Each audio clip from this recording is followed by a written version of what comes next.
Okay, so with all of this in mind, we now turn to Nehemiah. So, as we said at the start of Ezra, this is all one book as far as Jews are concerned. The Gemara in Baba Basra, when it lists all the books in Tanakh, it just says book Ezra. It doesn't mention anything about a Nehemiah. We noted in the beginning, did I even bring it on here? I brought you in source number 7. Rashi quotes you a verse from Nehemiah, but he says Ezra. Right? He calls the book Ezra. As far as he's concerned, there is one book, and it's called Sefer Ezra. And of course, the classic count of Tanakh, that there are 24 books in Tanakh, only works if Ezra and Nehemiah are one book. The same thing is true for Shmuel. The same thing is true for Malachim. This is one book, and in fact, the Gemara is going to say, we're not there yet, but we will see. The Gemara is going to say that Nehemiah doesn't get his own book because he's being punished. So, it's specific. You don't have your own book. So every time you see it say Ezra and Nehemiah, just think Ezra. So where did the split begin? It began with Christian texts.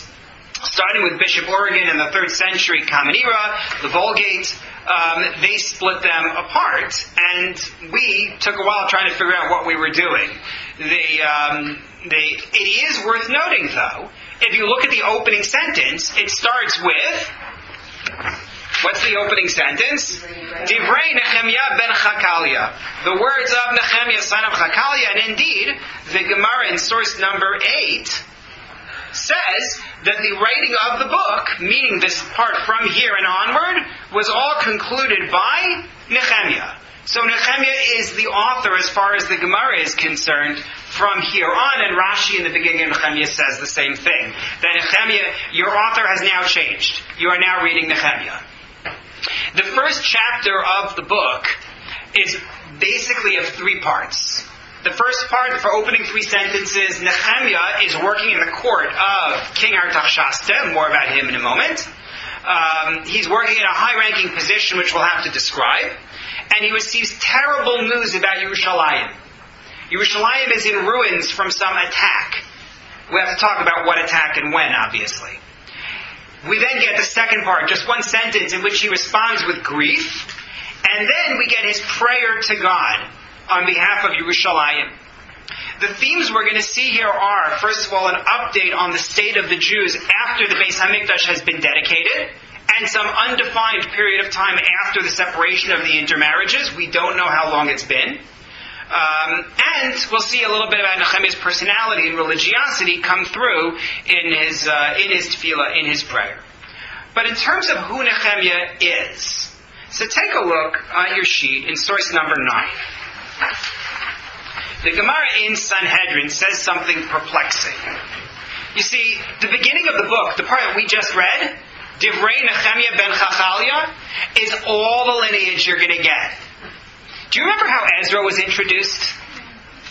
Right? You remember that? 15 generations? We get nothing for Nehemiah. Not a thing. We get his father. Nehemiah, son of Chakalia. Move on. And to a certain extent, that may speak to the styles of the authors. The style of Ezra versus the style of Nehemiah. Sorry? I just looked it up. It's goes on bed. Yes. You got it.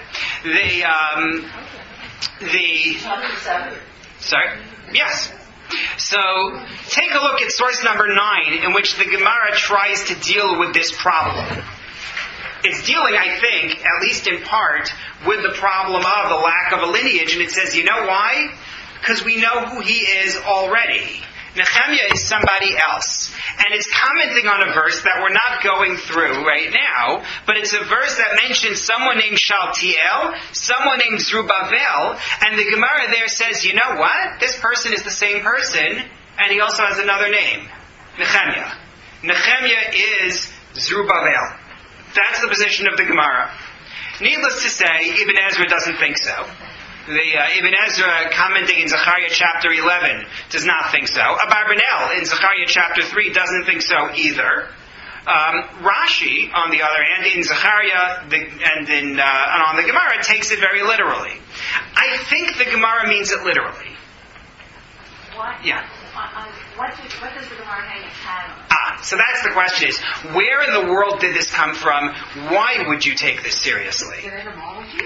No, nothing to do with etymology. It would be nice if it were, because that would be at least a little clearer. There's nothing here to link the two at all. So I think it's still, in general, when the Gemara tells you X is Y, one person is another person, sometimes it's not meant literally, I think. Sometimes it's to convey a lesson. But here I think it's solving or trying to solve a problem which we are not going to go through at length, because we did this once before, and I had a headache the first time. Do you remember, we had a problem which we noted, that Ezra chapter 3 sounds an awful lot like Nehemiah chapter 7. There were strong resemblances, including a very lengthy list of names that's almost identical between the two chapters. Names of people who were Oleh, and it really sounds like Nehemiah 7 is Ezra 3. The events, it's really hard to figure out. And I think, and our problem, of course, is that they could be the same events, except that the events of Ezra 3 have Shesh Batzar and Zerubbabel, and the events of Nehemiah 7 have Ezra and Nehemiah. And so I think what the Gemara is doing is solving the problem by saying they're the same person. Ezra 3, Nehemiah 7 are indeed two accounts of the same event. And if you're bothered by the names, don't be, because many people in those days were known by more than one name. And the person you think of as Zerubbabel from Yehuda, descendant of David HaMelech, that's actually Nehemiah. That's, I think, what the Gemara is trying to do to solve the problem. Now, that has another application besides the question of, what name was on the back of Nehemiah's graduation sweatshirt. The other question that comes up is the question of, so when did Nehemiah show up? Because if Nehemiah is Zerubbabel, that means he's been there from the beginning of the Aliyah. But here, he's in the court of King Artaxerxes and complaining about Yerushalayim being in ruins. So what do you make of that? So if you take a simple chronological read of the book, forget Nehemiah being Zerubbabel, you just read it straight, it's very clear. Zerubbabel leads the Jews initially, Ezra shows up in chapter 7, chapter 8, Nehemiah shows up a few chapters later, and it's all in chronological order, and everything makes sense, and you can just not worry about anything. In that case, the King Artaxerxes who sends Nehemiah to Israel could be the same King Artaxerxes who sent Ezra in chapter 7. It doesn't have to be, because we have this idea that Artaxerxes is an inherited title. It's a paro type of a title. But he could be the same person. And that's the read that's favored by the Dot Mikra edition, as well as Encyclopedia Mikra'it. I see we're getting to time. But the other way to read it,